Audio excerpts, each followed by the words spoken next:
que va a ser un poquitito más largo, aprovechando que es domingo, y Bonnie lo va a odiar, pero bueno, es lo que hay. Vamos a tratar de hacerlo rapidito, pero vamos a tratar también de que se entienda cuál es la idea, ¿no? Primer punto, la cuestión de los símbolos y el vacío espiritual de los pueblos. Y esto no es palabrería sin sentido. La destrucción de los símbolos que nosotros vivimos no fue casual. Fue el modo más eficaz de romper la unidad iberoamericana. Sin fe y sin historia común, solo aspiramos entonces a ¿qué? A ser como máximo consumidores obedientes. No somos más que eso. Las banderas, la familia, la fe, la palabra patria, todo eso se fue vaciando de a poco de contenido y produjo lo que vemos, una Europa que se desmorona, mientras que un Oriente que se reafirma en espíritu. Nosotros, mientras tanto, repetimos el relato de otros. Básicamente, no hay una comunidad política sin símbolos que la sostengan. Creo que en esto más o menos todos deberíamos estar de acuerdo.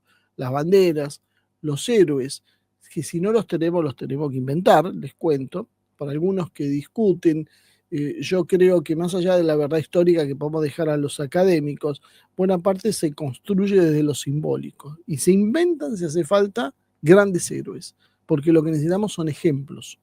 Si los tenemos bien y si no los tenemos los inventamos, pero los necesitamos. Las tradiciones, la lengua, la fe, la familia, la moral compartida, eso es lo que básicamente forma el alma de una nación. Cuando ese conjunto de significados se termina por destruir, el cuerpo social de la nación se desintegra. Eso fue lo que nos pasó. La demolición simbólica fue el paso previo al desarme político, económico y espiritual. Por eso yo hablo de una consecuencia como fruto de una causa. Y lo que tenemos que encontrar es la causa. Si trabajamos solo sobre las consecuencias, nunca vamos a poder revertir el proceso. Nos quitaron el espejo donde nos reconocíamos y lo reemplazaron este mismo por pantallas que solo nos devuelven reflejos prestados. Durante décadas el ataque se disimuló bajo el disfraz de progreso. En todos lados, en nuestra región, y me refiero al mundo hispano, no me estoy refiriendo solo a Sudamérica o Iberoamérica siquiera, a todo el mundo hispano. Primero, ¿qué hicieron? Ridiculizaron los valores que sostenían la vida colectiva. Esto, por eso no es un tema neutro, secundario o sin importancia. Trabajaron en contra de la familia, de la tradición, de la patria y la religión. Esos 4 ejes los tergiversaron y los terminaron vaciando de contenido, los ridiculizaron. Y finalmente, una vez que los rompieron, los sustituyeron por consignas emocionales. Esto lo llamaron modernidad, era lo moderno, contra el pasado. Le dijeron que era una expresión de la diversidad, del empoderamiento. En definitiva, es la famosa deconstrucción. ¿Se acuerdan cuando venían y nos decían, vamos a deconstruir todos, tenemos que deconstruir, todos teníamos que ser seres deconstruidos para así dar lugar a que nazca algo nuevo? No era por ahí. Porque detrás de ese discurso amable operaba un proceso de sustitución cultural. El viejo orden simbólico, el de la familia, la patria, la religión, el deber, la palabra empeñada, se terminó reemplazando por un culto al individuo atomizado y al deseo inmediato. Así, básicamente, comenzaron a fabricar aspirantes a consumidores obedientes. Y digo aspirantes porque ya ni siquiera nos dejaron la parte del consumo, libres para elegir entre marcas, aunque incapaces de elegir un destino. Las ideas woke, en este caso, fueron la herramienta más eficaz para ese proceso de demolición. Su aparente rebeldía, que es lo que ha seducido a muchos, no es más que un dogma funcional al mismo sistema que dicen combatir. Siguen sonando, simulando ser anticapitalistas y ser la resistencia al imperialismo estadounidense. Pero sin embargo, ¿qué hacen? Adoptan la ingeniería cultural diseñada precisamente en los laboratorios ideológicos de Occidente. Y este oxímoron es lo que nos lleva a la situación hoy. El wokismo, en realidad, nace como un control moral del discurso y hoy actúa como una especie de policía del pensamiento global. Lo que antes se imponía por la fuerza, ahora se impone por la culpa y la cancelación. Por eso hoy no tenemos dictaduras. Fíjense que en todo Hispanoamérica, en toda Iberoamérica, incluyendo la península, desaparecieron las dictaduras. Ya no tenemos dictadores. ¿Ahora qué tenemos? Tenemos gobiernos democráticos liberales, y esos gobiernos democráticos liberales todos tienen el mismo cuño. Se han impuesto y ha cambiado entonces. Nada de fuerza bruta, ahora es persuasión. En nombre de la inclusión se hizo todo esto y se fue destruyendo la identidad. En nombre de la libertad se destruyó la tradición. En nombre de la igualdad se destruye la jerarquía natural de valores. Y en nombre de la sensibilidad se terminó destruyendo la verdad, porque la verdad ofendía. Todo símbolo estable, la familia, el género, que en realidad debería ser el sexo, la bandera, la religión, la historia, la patria, se terminó volviendo como algo sospechoso, como algo opresivo y algo propio de fascista, de facho. Así entonces se borró la continuidad del sentido que convierte a una masa en un pueblo. Dejamos de ser un pueblo, pasamos a ser una masa amorfa. Y por supuesto, entonces, sin pueblo no hay nación. ¿Qué hay? Solo un mercado al cual hay que administrar. Y eso transformaron nuestras naciones en un mercado maltrecho al cual tienen que administrar en función de sus intereses. Esto particularmente fue devastador en Iberoamérica, porque sucedió en todo Occidente, pero particularmente en Iberoamérica, incluyamos también si quieren España, y nuestras sociedades fueron más vulnerables porque no tenían el poder material para compensar la pérdida espiritual. Rusia, China, Irán, esos países demonizados, respondieron a este avance de este globalismo cultural afirmándose en su propia tradición. Esta batalla se fue dando y nosotros hemos venido describiendo cómo se prohibían iniciativas, se frenaban aportes económicos, se identificaban organizaciones extranjeras, en una batalla cultural que en Occidente se denunciaba como persecución a minorías, a la libertad de expresión, pero en otro lado, en realidad lo veían de otra manera, lo veían como cuidar precisamente el patrimonio cultural de cada pueblo. A nosotros se nos impuso las modas importadas, a diferencia de Rusia, de China, de la India, de Irán. Fíjense que son modelos muy distintos entre sí, pero tienen todos en común mantener su identidad. A nosotros no, a nosotros nos bajaron una identidad importada. Y esa identidad importada significó una devolución simbólica que coincidió, casualmente, con una apertura económica y una subordinación cultural. Entonces, ser moderno pasaba a imitar, a ser un imitador. Nos dijeron que el pasado era sinónimo del atraso, que la fe era una superchería, la patria era fascismo. Y bueno, esto fue creciendo y muchos asumieron eso y lo fueron creyendo. Lo paradójico en realidad fue que este progresismo antiimperialista se empezó a repetir bajo las directrices de las universidades. Los centros que se suponía que eran debate, que eran los motores del pensamiento de las naciones, se transformaron en usinas de propaganda. Fueron apoyados por fundaciones, por ONGs, por think tanks, todos financiados por el mismo poder al que ellos decían enfrentar. Y esta contradicción parece que nadie la veía. Enfrentaban al capitalismo y a los Estados Unidos con fondos que provenían de los Estados Unidos y del capitalismo. Vaya paradoja, ¿no? luchaban contra Estados Unidos, además, aplicando una moral cultural que Estados Unidos exportaba durante su fase globalista. O sea, para luchar contra Estados Unidos utilizaban lo que enseñaban las universidades de Estados Unidos y propagaban los medios de comunicación de Estados Unidos y difundían las ONG y las fundaciones de Estados Unidos. Pretendían entonces ser anticapitalistas, pero se sostenían sobre una lógica mucho más eficaz del capitalismo contemporáneo. Y así que fueron generando un individuo aislado, muy emocional. Fíjense que el hombre posmoderno, y cuando hablamos de hombre nos referimos a la mujer, por si hay algún distraído, es un ser emocional, es un ser que no tiene raíces, es un ser moldeado por la publicidad y la ideología. El capitalismo no necesita soldados ni obreros conscientes. El capitalismo lo que necesita son consumidores y sensibles, que se dejen llevar. Entonces el progresismo hizo ese papel, construyó las herramientas para ese juego.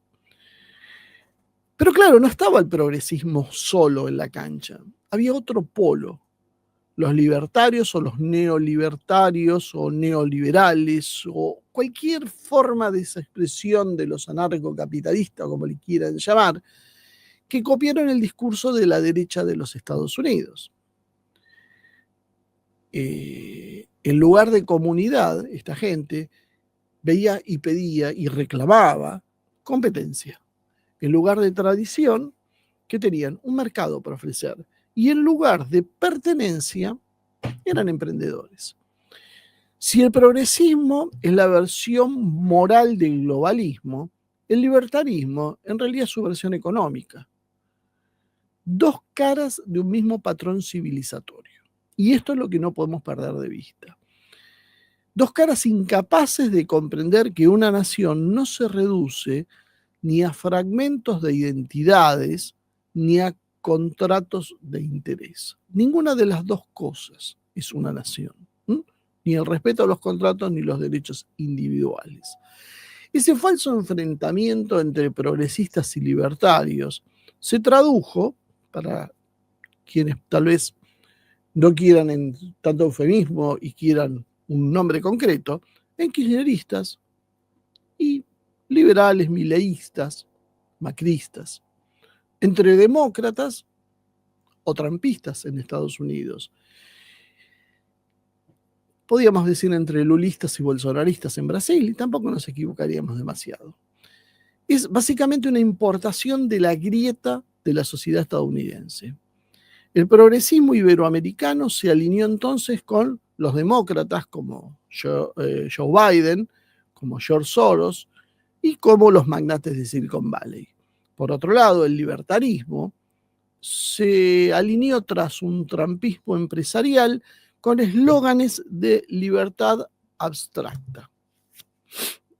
En algunos casos, el eje era Estados Unidos, sigue siendo Estados Unidos, pero lo que en Estados Unidos se imputa, en realidad, es poder imperial, es cómo se divide en el mundo, cómo se dividen ese poder que ellos tienen.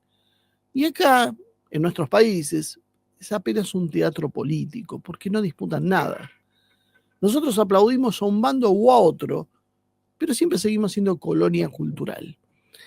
El ataque desde o al trampismo, desde el ámbito, desde el ángulo woke, no es en realidad una resistencia real, sino un cambio de obediencia. Todos ahora los que empezamos a ver en los medios de comunicación que atacan a Trump, no lo hacen porque quieren librarse de Trump, en realidad, sino porque buscan someterse a otra facción del mismo sistema. Al globalismo financiero en este caso, al globalismo tecnológico, al globalismo moral. O sea, cambian el tono, pero no la esencia, eso sigue siendo lo mismo. Unos sostienen la hegemonía mediante drones y mediante sanciones. Los otros que utilizan, sus armas son los hashtags y el lenguaje inclusivo. Pero el resultado siempre es el mismo, esto no cambia. hay una disolución de las identidades populares que no son funcionales hacia un mercado global. El progresismo actual, en esta versión que podemos decir degradada de un movimiento que alguna vez habló de justicia social, que podía ser el marxismo, el comunismo, la izquierda, se terminó volviendo como el rostro amable del globalismo. Predica soberanía, predica independencia, predica revoluciones, pero en realidad lo único que hace es repetir consignas de Washington o de Bruselas. Nos llama pueblos libres, pero educa a sus generaciones en el desprecio más absoluto de su fe y de su historia. Se declara ese sector anticapitalista mientras ejecuta las mismas políticas al milímetro que impone el FMI y los directores morales del Departamento de Estado. Y sigamos poniendo etiquetas. El peronismo kirchnerista, aunque también es otro oxímoron, si es peronismo no podría ser kirchnerista, nace de la justicia social, por lo menos esos eran sus orígenes, de la comunidad organizada, del trabajo y del orgullo nacional. Pero, vaya paradoja, termina como una especie de franquicia cultural de la izquierda liberal estadounidense. El kirchnerismo, el progresismo en la Argentina y el lulismo en Brasil y la izquierda chilena o colombiana no son más que la izquierda liberal estadounidense. Ya antes había obreros y escarapelas, la patria y el trabajo. Hoy en realidad tenemos banderas multicolores, lenguaje inclusivo y eslóganes importados. Eso es lo que cambiaron. Donde antes hablaban de independencia económica, hoy aparece el guión de género que redactan las ONG de Soros. Y eso es lo que alguna vez fue el comunismo. Ya no hay más comunismo. Hoy veía un video de un youtuber, quizá algunos lo conozcan, que se hace llamar Peroncho, identificado con Cristina, hasta tal punto que usa claves, palabras claves, no recuerdo ahora, creo que eran los alias o algo así, Cristina Libre o Cristina Vive o algo así, que tiene que ver con la exaltación de Cristina Fernández de Kirchner. Y él denunciaba, mostraba lo que era el recital patético que dio Javier Milei, ¿no? Y nos hablaba de las violencias, la contradicción de ese gobierno entre las imágenes y lo que cantaba y lo que mostraba como violencia. Y entre las violencias hablaba de la violencia machista y de la violencia simbólica de alguna manera, ¿no? Pero le refería así como violenta. Una de las formas de violencia del gobierno de Milei era la violencia machista. Como en realidad, si en un país arrasado por el ajuste y por la deuda, se explicara básicamente por la cantidad de testosterona y no por la entrega. Ese es el problema. Ese lenguaje que utiliza Peroncho es el que infectó al movimiento social más importante de la Argentina, el movimiento nacional, en este caso ahora en su versión justicialista, y lo volvió incapaz de comprender la realidad, porque cree simplemente que la testosterona es lo que define la violencia, y no es así. A partir de esa falta de comprensión de la realidad, la política argentina, y vuelvo a insistir que lo que digo para la Argentina cabe prácticamente para todas las naciones del mundo hispano, se transformó en una especie de terapia de grupo. Y la revolución no es más que un taller de deconstrucción. Eso es lo que entiende esta gente. Mientras los progresistas entonces desarman la moral de la sociedad, porque eso es lo que han hecho en los últimos años, destruyeron la moral diciendo que era machista, que era heteropatriarcal, que era cavernícola, los libertarios se encargaron de desarmar la estructura económica y comunitaria. Son brazos de un mismo cuerpo y responden a un mismo cerebro. Son los que por un lado destruyen el alma y por otro lado destruyen la base material. Ambos repiten un mismo credo del sistema. No hay pueblo, hay individuos. Y aquí hay otro pequeño problema que no debemos pasar por alto. No hay pueblo, sí hay individuos, nos dicen. Por izquierda y por derecha. Por izquierda y por derecha. Lo tenemos re claro con el libertarianismo y sus constantes alusiones a los derechos individuales, ¿no? La libertad absoluta, sin restricciones. El individuo como centro de todo. Ahora, ¿esto está muy lejos del progresismo? Yo les cuento les traigo a la mente una vieja frase que se hizo muy conocida. Mi cuerpo, mi decisión. ¿Se acuerdan? Mi cuerpo, mi decisión para sostener el aborto. Ustedes pueden encontrar una frase más individualista que exalte el individualismo llevándolo a un estadio superior que decir mi cuerpo, mi decisión. Estamos hablando en términos políticos.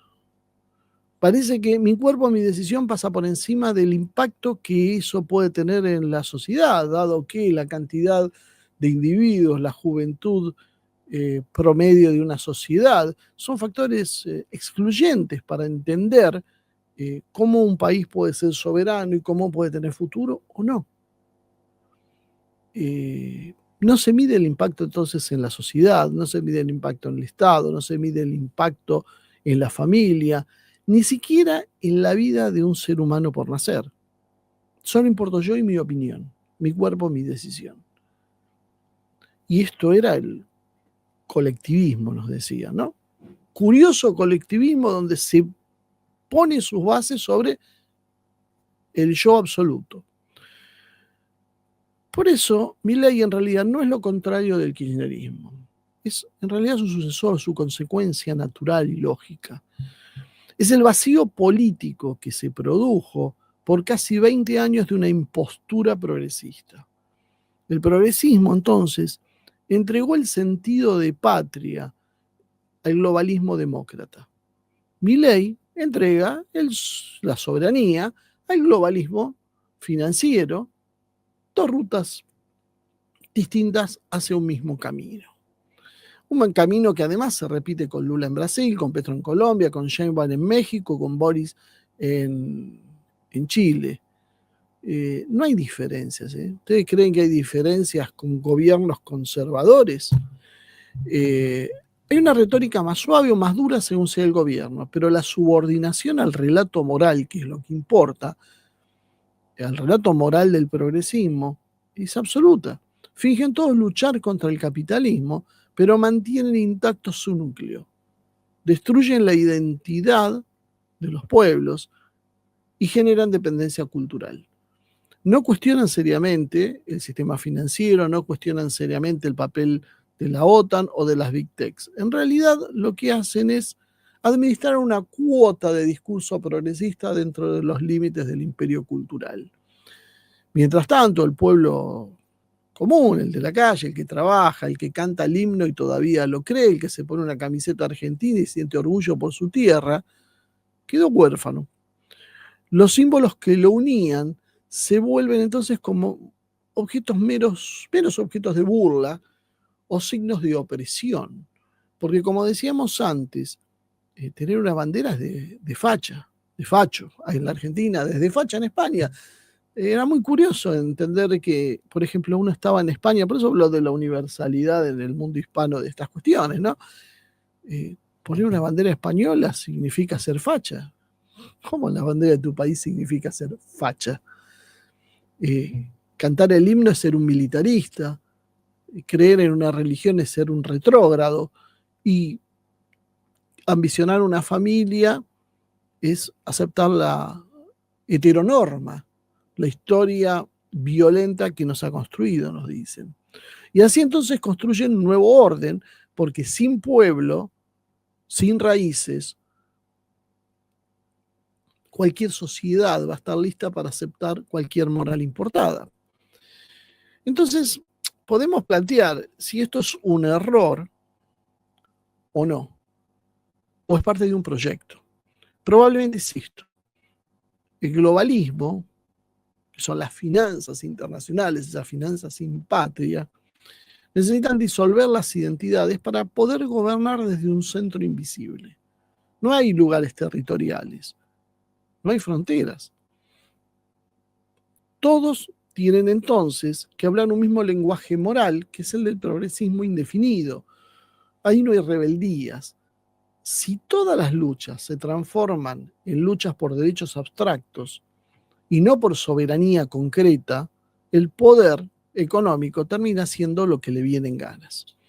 Por eso el progresismo aplaude la censura y la llama una respuesta digna al discurso de odio y convierte pensar distinto en un delito moral. El ciudadano que discrepa entonces ya no es un adversario, es alguien violento, es un facho o es un machista, al cual hay que cancelar. Las palabras entonces pasan a ser tan peligrosas o más que las armas. Pero claro, del otro lado no están solos, y del otro lado están los libertarios, que son los que equilibran la balanza para que el poder siga manteniéndose. Los libertarios denuncian una agenda comunista que nos impregna. ¿Cómo una agenda comunista si estamos hablando que la impulsa Estados Unidos, las impulsan las élites de Estados Unidos, las financian las corporaciones de Estados Unidos? ¿Dónde está el comunismo ahí? Pero están convencidos, muchísima gente está convencido que es el comunismo que se ha infiltrado. Pero si desapareció la Unión Soviética, ¿qué es el comunismo cubano? ¿O el comunismo con características chinas, que muchos dicen que en realidad es capitalismo?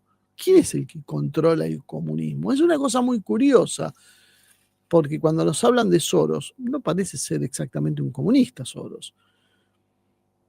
Es que el comunismo en realidad es un cascarón vacío que las élites están usando para confundir. Simplemente le sacaron el ADN y lo reemplazaron por el propio. Entonces el comunismo histórico, que con todos sus errores ponía el colectivo por encima del individuo, desapareció y fue reemplazado por el nuevo comunismo, que no es más que el progresismo woke, en su versión conocida, la religión del yo, donde cada deseo deviene en un derecho y todo límite natural o moral es simplemente opresión. El comunismo actual no construye comunidad, la disuelve. ¿Por qué no es comunismo? Ese es el otro problema que hay en esta historia. Están usando la fachada, están usando los símbolos para arrastrar a todavía mucha gente que cree en una alternativa a este capitalismo salvaje, pero eso ya no es comunismo.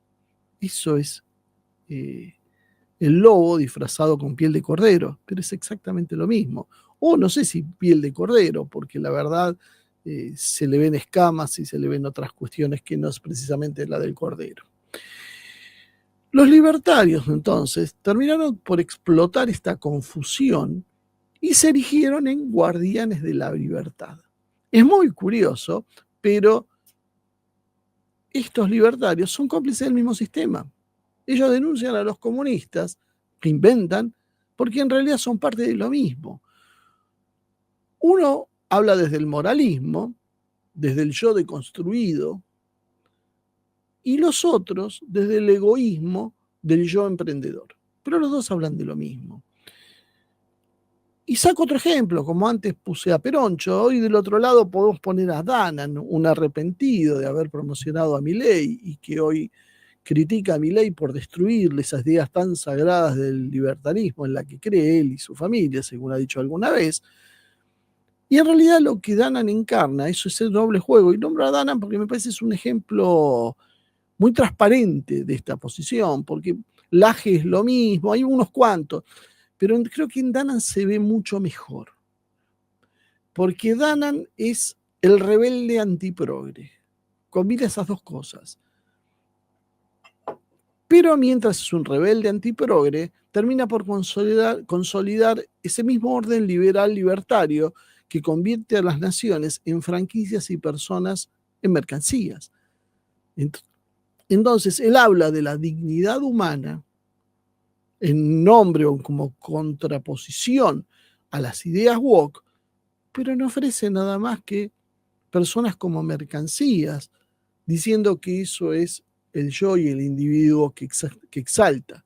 Simplemente le pone una etiqueta.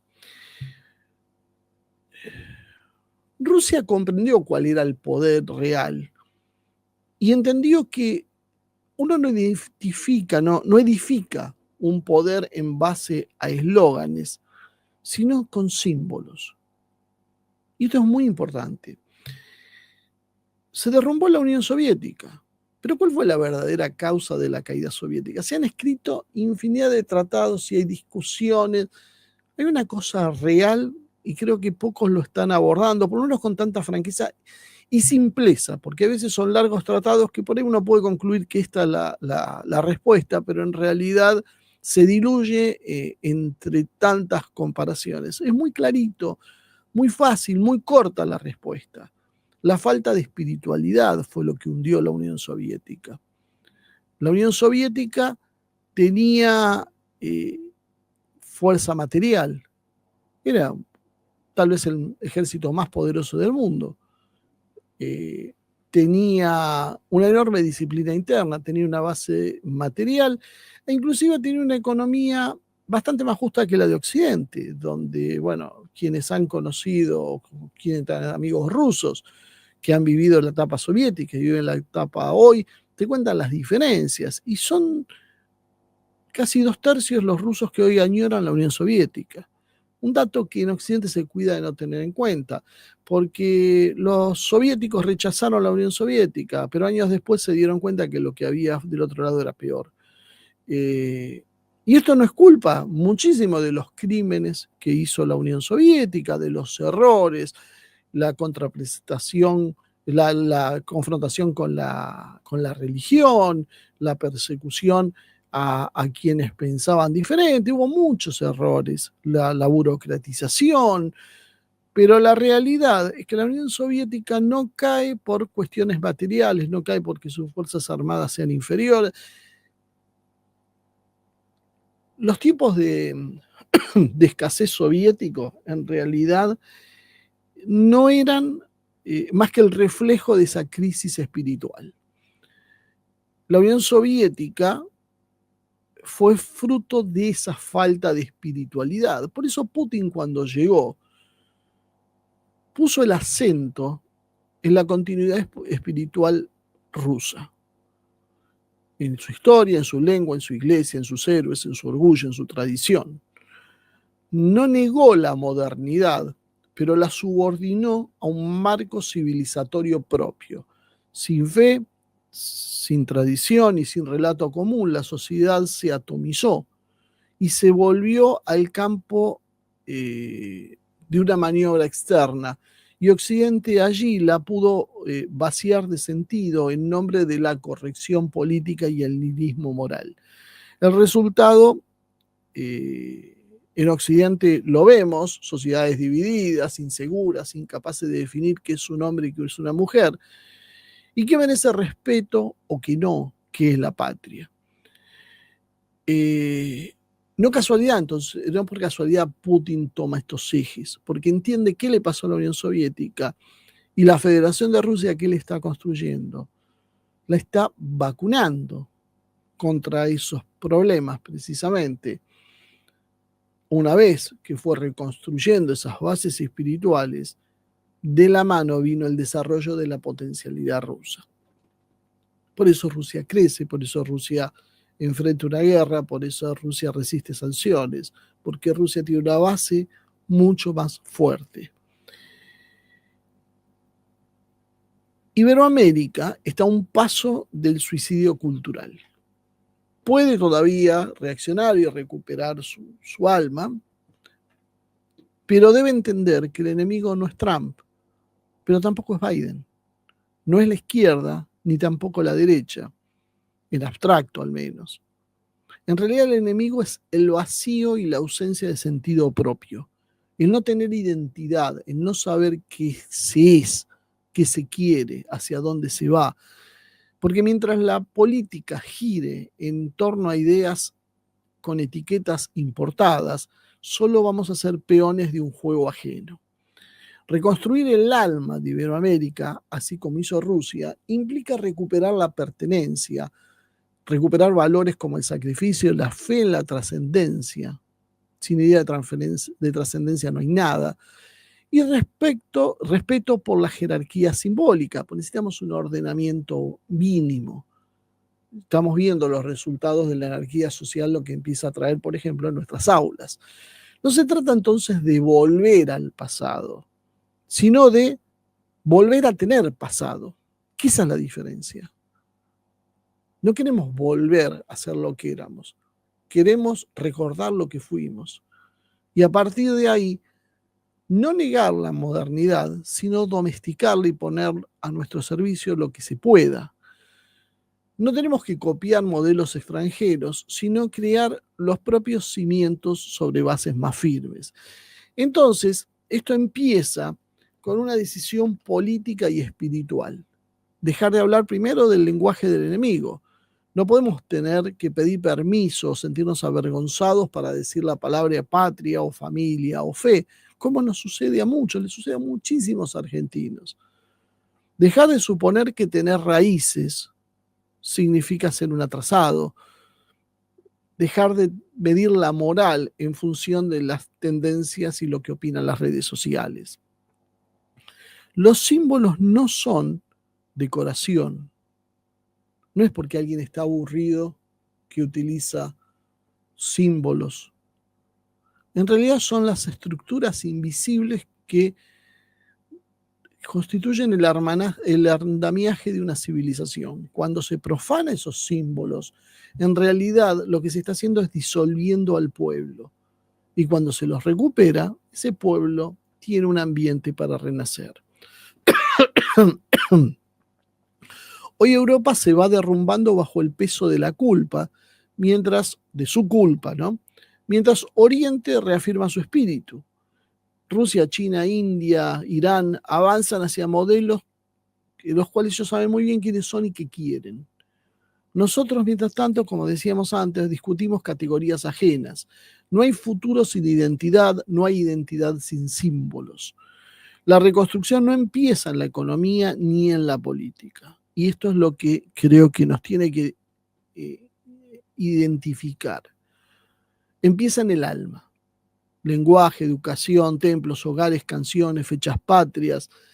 Esos son los fuegos que hay que encender, porque si no, no vamos a hacer nada más que un mercado de consumidores o aspirantes a consumidores dóciles, convencidos de que rebelarse es apenas cambiar el collar del amo que nos domestica. No venimos nosotros entonces a elegir, o no debemos elegir entre demócratas o trampistas.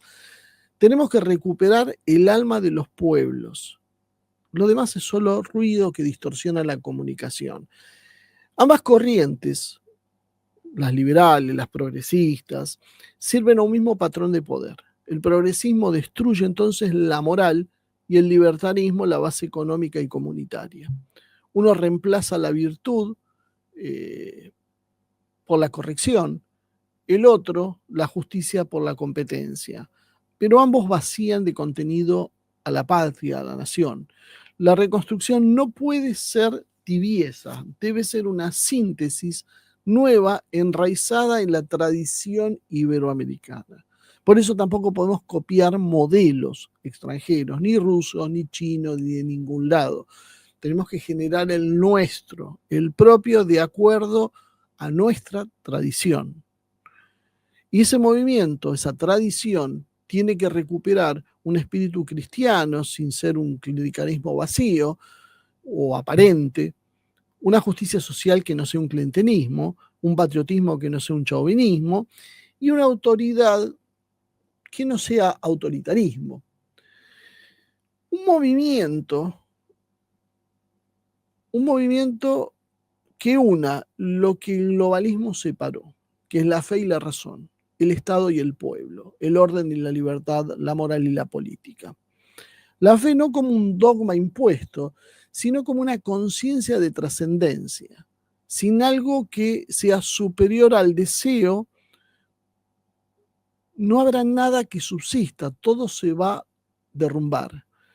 La cultura es básicamente la lengua, la historia, los héroes que mencionábamos, las canciones, los ritos. No hay poder político que carezca del poder simbólico. Volver a enseñar quiénes somos, leer nuestros clásicos, festejar lo nuestro, respetar lo nuestro y admirar lo nuestro. Soberanía es no una independencia formal, que tal vez la tengamos, sino la capacidad real de tomar decisiones. Reconstruir nuestra industria, nuestra ciencia, nuestra agricultura, nuestra defensa, nuestra educación, una integración regional y alianzas estratégicas de acuerdo a nuestros intereses. La comunidad que tenemos que tomar como un eje también es superar al individuo, reconstruir el tejido social, la familia, el barrio, el sindicato, la cooperativa, el municipio. Y comprender de una buena vez que la guerra hoy no se libra con fusiles, o por lo menos no se libra en esta etapa con fusiles. Después veremos, esperemos que no haga falta. Pero hoy la guerra se libra con palabras, imágenes y algoritmos. Y de hecho, mientras se usan los fusiles, también juegan las palabras, las imágenes y los algoritmos. Y esto lo vemos constantemente. Medios, escuelas, redes, el arte son frentes decisivos que tendremos que poder controlar. Mientras el progresismo educa para la corrección política, el libertarismo educa para el egoísmo, nosotros deberíamos educar para el deber. Nosotros tenemos que terminar con mis derechos, sino debemos. Nosotros debemos hacer tal cosa y eso implica sacrificio. Ese sacrificio también que por otro lado tiene mucho que ver con nuestras raíces católicas, no protestantes. Eso es lo que tenemos que empezar a desarrollar. Hace falta una nueva generación de comunicadores, de artistas, de docentes que narren Iberoamérica desde Iberoamérica, sin consignas ajenas. El enemigo es cultural también. En eso tienen razón los que denuncian. El único problema es que no entienden que el enemigo no es el marxismo y el comunismo cultural, porque eso no existe. El enemigo son las entidades, las élites liberales. Esas son las que instalaron todo y las que sostienen todo. Y ese enemigo cultural no tiene tanto a las palabras en sí, a las ideas, sino a lo que esto pueden reactivar. Por eso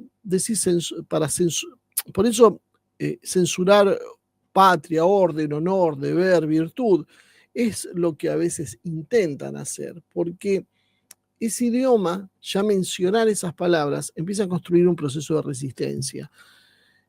Hay entonces que devolverle peso y nobleza a esas palabras, hacer que vuelvan a sonar en el hombre común, que el hombre común no se avergüence o no ignore ese tipo de consignas.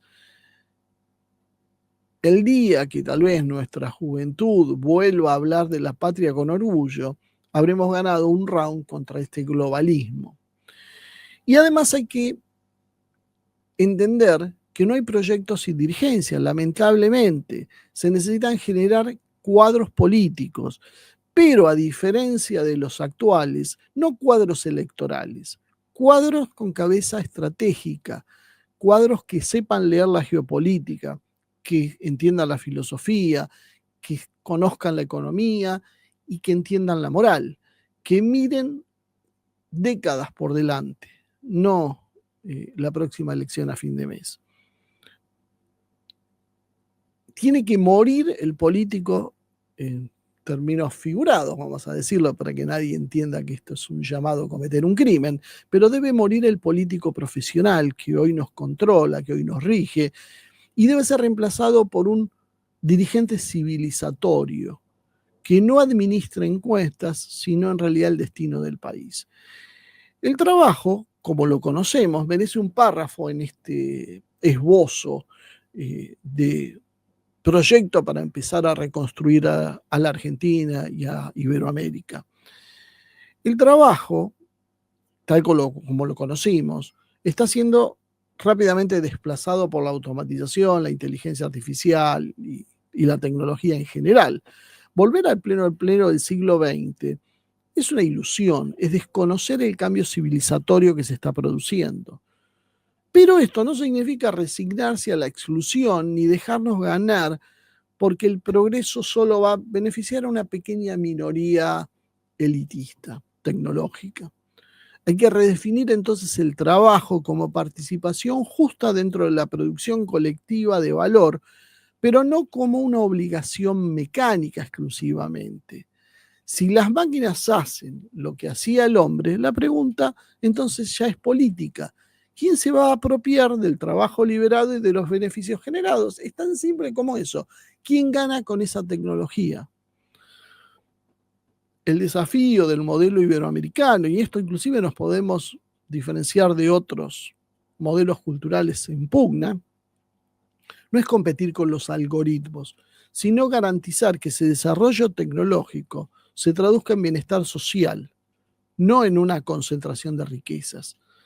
Se requiere entonces la construcción de un nuevo pacto económico, donde la productividad aumentada se redistribuya en función del tiempo libre, la educación, la cultura y la seguridad material. Esto no significa, como algunos se asustan, subsidiar la ociosidad. No es premiar vagos, es permitir que cada persona pueda realizar su vocación, sea intelectual, artística, científica o espiritual, sin quedar condenada al descarte. El futuro del trabajo es el futuro de la justicia. Sí, ya termino. El futuro del trabajo es el futuro de la justicia. La economía tiene que estar al servicio del hombre y no al servicio de las élites o de un algoritmo. El futuro del trabajo en realidad es el futuro de la justicia. Y se tiene que construir una economía al servicio, como decíamos, del hombre. La reconstrucción no alcanza con que sea solo nacional, y esto es otro grave problema que enfrentamos. Hace falta en realidad una alianza de pueblos iberoamericanos que compartan valores y destinos. Por eso decía que no es un tema de naciones exclusivamente, ni siquiera de grandes naciones como puede ser Brasil, sino de un espacio civilizatorio, porque al mundo que vamos no alcanza con un solo país. Se necesita entonces pueblos iberoamericanos que compartan valores y destinos. No una burocracia regional vacía, sino una unión cultural, económica y espiritual capaz de negociar con otros polos del mundo multipolar desde una posición de fuerza. Rusia y China ofrecen cooperación y también la necesitan porque ellos están enfrentando a un modelo que es globalista, que va por todo. Cuantos más aliados tengan, más fuertes van a ser. Hispanoamérica, Iberoamérica, puede ser un polo más de ese mundo, pero lo tenemos que construir. Si no entendemos sobre qué bases lo vamos a construir, no lo vamos a construir. No lo vamos a construir desde la patria grande progresista, ni de los negocios subordinados a Occidente que proponen los otros sectores. No se trata entonces solo de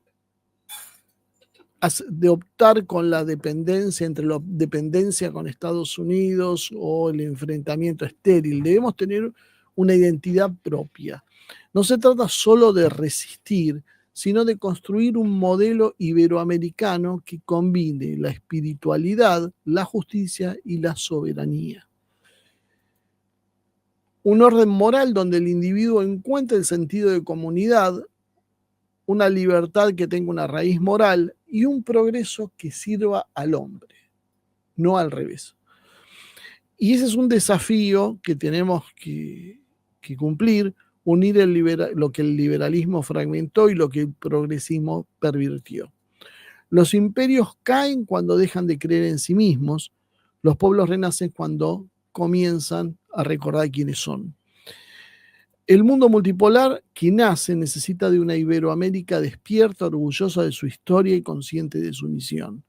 No hay tiempo, porque realmente es una carrera contra reloj, para seguir discutiendo categorías importadas. Es hora de que los pueblos latinoamericanos dejen de ser la periferia y se reconozcan como una civilización. De ahí, entonces, con símbolos vivos, con fe profunda y con conciencia de destino, podremos decir entonces sin vergüenza o sin miedo que Iberoamérica no se rinde y sí que renace. Esa es la única esperanza que nos queda y sobre la cual debemos actuar.